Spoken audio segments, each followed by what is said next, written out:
嘿嘿，大家好。大家好，欢迎来到红丝口袋，我是鱼干。我们今天要做的是一个大家非常期待的主题，就是我们的宠物沟通耶！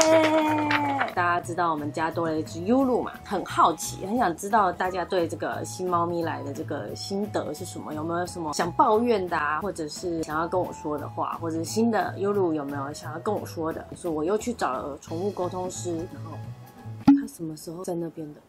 前提是要先说，就是因为我是习惯先认真的跟宠物沟通师讲完话之后，我会再回去听我的录音档，然后把它全部打笔记下来。结果这一次我不知道为什么我的录音档不见，我就很努力的去回想，然后也想办法跟之前的宠物沟通师就是询问一些细节，看他记不记得一些细节，但他也很努力的帮我。那当然就是宠物沟通师，我不会特别推荐啊，也不会特别说就是大家要去找谁，那希望大家可以自己 Google 搜寻。那宠物沟通相关的内容具体是什么东西的话，我也希望大家可以先去网络上搜索一下。有人相信，有人不相信，但是我们就姑且听听看，当做一个参考嘛，对不对？好啦，那我们就开始吧。首先我问的是3只旧猫咪，就是阿帕、欧里跟欧拉对优露的感觉是什么？阿帕一开始就问说，优露来家里的时候身体好像有一些状况，因为如果他身体还没好的话，我骂优露的话，优露感觉很可怜然后我就说优露已经都好了，因为他刚来的时候当然会有一些肠胃上的问题啊，或者是不适应之类的。沟通师这个时候就问我说，优露走路的时候是不是会有点怪怪的？右后脚是不是有点问题？然后也不太会跳，是不是有一些行动上的问题？然后我就说，走路虽然会有一点怪怪的，坐姿势也有点怪怪的，但是对生活没有什么太大的影响了。阿爸就说，啊，你们就这样，就是会偏袒啊。你们偏袒太多了，大家有自己交朋友的方式跟节奏，也不能说要特别去跟新朋友干嘛的。而且弟弟感觉没有那么喜欢交朋友，阿帕就是表示就是没有什么特别的。欧拉就说，我觉得优露很奇怪，他长得也很奇怪，他根本就不是猫咪。然后他说，优露还会发出奇怪的叫声，优露它有一种非常奇特的叫声。我听到欧拉说他发出奇怪的叫声的时候，我就完全理解他在讲什么。欧拉就说不太想靠近奇怪的东西，所以欧拉其实不太喜欢弟弟。但是欧里就很可爱啊，欧里就说我很喜欢他，我觉得他长得很可爱耶，而且他长得不清楚，我要想办法把他看清楚。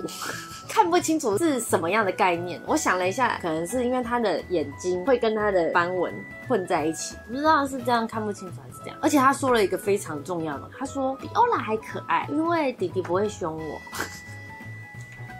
总之这就是3只猫对他的想法啦。那当然就是问完3只猫咪对优露的感觉以后，我当然就要问优露对其他猫跟其他人的感觉。他就说，阿帕很明显就是这个家里的老大，而且家里的气氛都围绕着他，不管是人还是猫咪都一样。所以我想变得跟他一样，所以我很喜欢学他。但是阿帕会很明确的推开我，所以就决定跟着第2大的欧拉，然后会学欧拉的动作跟他躺的地方。但是欧拉其实也不喜欢他，所以他们2个超级常打架的。然后他觉得欧里就是最会撒娇的大家也都很喜欢欧里就是这样。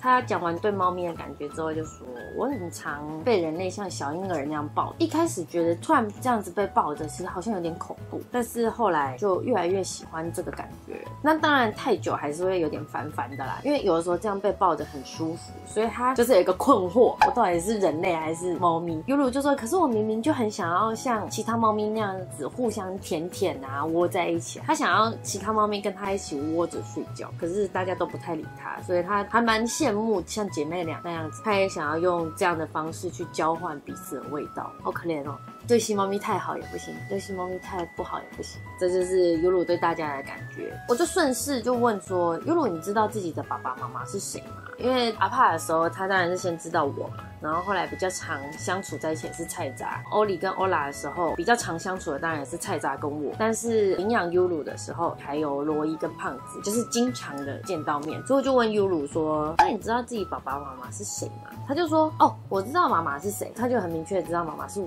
他说因为我最常出现去告诉大家什么可以做什么不可以做，然后也每一只猫都很疼。但是他说爸爸是那个最常把自己当小婴儿抱着的人，这个人是谁呢？这个人是罗伊。有点担心，如果未来罗伊他们搬出去了，露露就会经历一次跟爸爸的离别，好可怜。好啦，总之就是他只要明确知道我是妈妈就好了啦。他说他很害怕一个脸比较黑的男生，他说那个人会突然把脸靠着很近，而且有时候抱着我啊，会不让我动。我就想说这应该就是菜渣了吧。我想他会有这样的想法，是因为打翻东西的时候菜渣比较常处罚他。然后他说这个人靠近的时候嘞，有的时候是没有地方逃跑的时候，觉得很害怕，像是墙角啊，或者是后面沙发没有地方逃啊这类的。然后他说家里就是工作室这里有2块黑色的区域让我非常的害怕，如果出事的话我就不能往那2块黑色的地方跑了耶。我们家目前不让猫咪进来的区域是储藏室跟厨房，其他猫咪不会有这种想法，可能Yulu它本身就是比较紧张一点，所以它会希望所有的地方它都可以去，但是我没办法解决。他说但是比起旧的地方，他说的应该是中途，他说比旧的地方感觉舒服很多啦，因为以前人跟猫咪都很多，所以就比较没有人会注意我啦。他在偷抱救援他的妈妈的料。现在的话就会有人温柔的叫我的名字，那我喜欢被那样温柔的叫。你不觉得就是 Yulu 它里面的内心戏很多吗？那 Yulu 的部分我就先到这边暂停一下，因为我想说我还有其他想要问，因为最近我在生活上我有帮他们做一些改变，所以我想要问一下他们有什么想法。我第一个问的是阿帕，我说阿帕为什么你都不跟我睡觉？阿帕就说我想去哪里睡觉是我自己决定的，你不可以勉强我。阿帕好帅。然后你那个床上都是欧拉的味道，很臭，不太喜欢。欧拉现在是家里最胖的猫咪，它身上就会有一股猫界里的肥宅味吧，我想。而且他说欧拉好像还有在你床上留记号。我的床上偶尔就会出现一滩尿，很有可能是欧拉的，也有可能是欧里的。那阿帕这样讲呢，我可能就会觉得原来欧拉是凶手。我还是不想太快定论啦，因为搞不好阿帕是因为讨厌欧拉才这样讲。然后我就问说，所以阿帕，你现在还是很讨厌2只橘猫吗？他就说欧拉很臭，我不喜欢。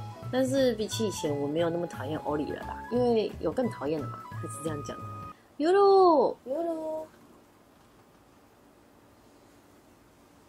很紧张的一个孩子耶。因为我之前在合作的时候认识好味小姐，然后就是我自己也陆陆续续在开始尝试自己做一些鲜食啊给他们吃。我就问所有人，你们喜不喜欢吃我煮的东西？阿帕是说我是无所谓，但是我喜欢的是口味比较重的东西。阿帕喜欢的味道应该是比我们想象中的味道还要更重的。欧拉就说我不喜欢吃软软的东西，我喜欢吃脆脆的有口感的，像是饲料那样子。所以每次饲料一倒啊，我就很害怕它软软的，所以我就会一直吃。我回想一下，欧拉他是这个家里最喜欢呕吐的，他吃东西吃很急，所以他吐出来的东西都是完整的饲料。他说而且他很容易饿，他当然很容易饿啊，因为他每次吃完就呕吐，那当然很容易饿啊。可是为什么他还是这么胖？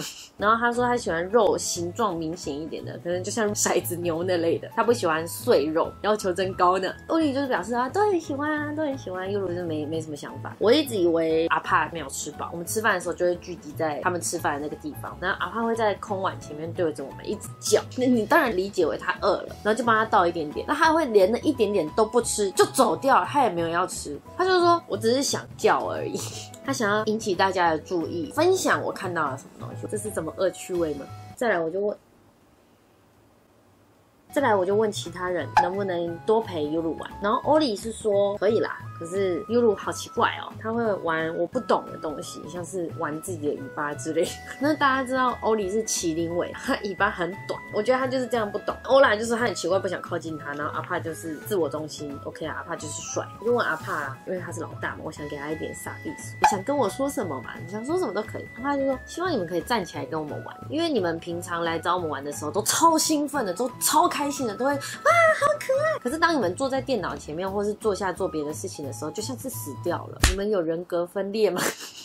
他可能觉得这个反差太可怕了，他没办法接受。然后这就是这一次的宠物沟通记录啦啊！做完宠物沟通之后，都会有很多内心的纠结啊！我到底要不要相信这些东西呢？我到底要不要去照做嘞？我是不是应该要为了他们做一些什么改变呢？因为大家可能会对宠物沟通这件事情就觉得有一点诡异。我自己在宠物沟通事情上面的想法是这样啦，我觉得它就是一个参考，它可以作为一个方向。这次宠物沟通也有打中我的内心，但是没有像上次那么揪心，因为上次真的是心里想的跟他们说出来的差太多了。就这样吧，如果你喜欢我的影片，请记得按个喜欢，想继续看可以按订阅哦。那我们下次再见，拜拜。